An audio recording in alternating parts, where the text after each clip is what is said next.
ప్రతి సంవత్సరం లక్షలాది మంది భక్తులు అర్ధరాత్రి నుంచే వేల సంఖ్యలో సింహాచలం కొండ చుట్టూ 32 కిలోమీటర్లు నడుస్తారు.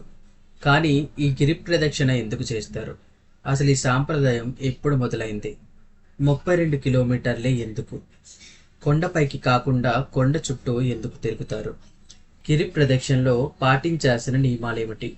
ఈ వీడియో పూర్తిగా చూస్తే సింహాచల గిరి ప్రదక్షిణ గురించి పూర్తి సమాచారం మీకు తెలుస్తుంది. సింహాచలం భారతదేశంలో అత్యంత ప్రసిద్ధ నరసింహ క్షేత్రాల్లో ఒకటి. ఇక్కడ వరాహ లక్ష్మీ నరసింహస్వామి కొలువై ఉంటారు. హిరణ్యకశిపుణ్ణి సంహరించిన తర్వాత నరసింహస్వామి ఉగ్ర రూపంలో ఉన్నారని ప్రహ్లాదుడు ప్రార్థించి శాంతింపజేశాడు. అప్పుడు నరసింహస్వామి ఇక్కడ స్థిరపడ్డాడని పురాణ కథనం చెబుతుంది. స్వామివారి విగ్రహం సంవత్సరం పొడవునా చందనంతో కప్పి ఉంచడం ఈ ఆలయం ప్రత్యేకత. హిందూ సాంప్రదాయంలో కొండను దైవ స్వరూపంగా భావిస్తారు.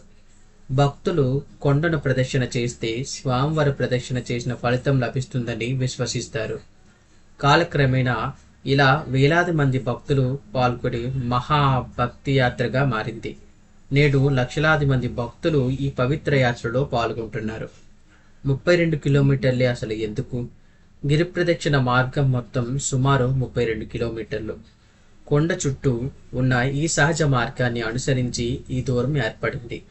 ఇది ప్రత్యేకంగా 32 అనే సంఖ్యకు సంబంధించిన ఆధ్యాత్మిక నియమం వల్ల నిర్ణయించబడిన నిర్ధారిత ఆధారాలు లేవు.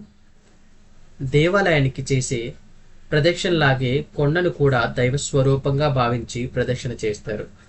భక్తి, కృతజ్ఞత, మొక్కులు తీర్చుకోవడం, మనశ్శాంతి కోసం ఈ యాత్రను చేస్తారు.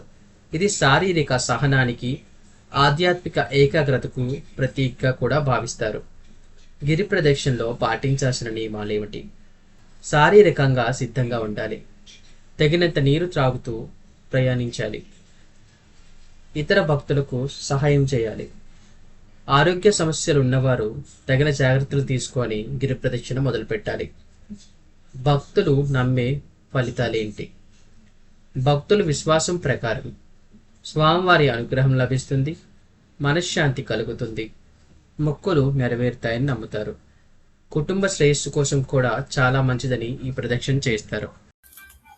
ఈ వీడియో మీకు ఉపయోగపడినట్టయితే, మీకు నచ్చినట్టయితే మీ కుటుంబ సభ్యులకు మరియు మీ స్నేహితులకు పంపించండి. ఎవరైతే గిరి ప్రదక్షిణకు వెళ్తున్నారో వాళ్ళకి ఈ సమాచారాన్ని అందజేయండి. ఓం నమో నారసింహాయ నమః.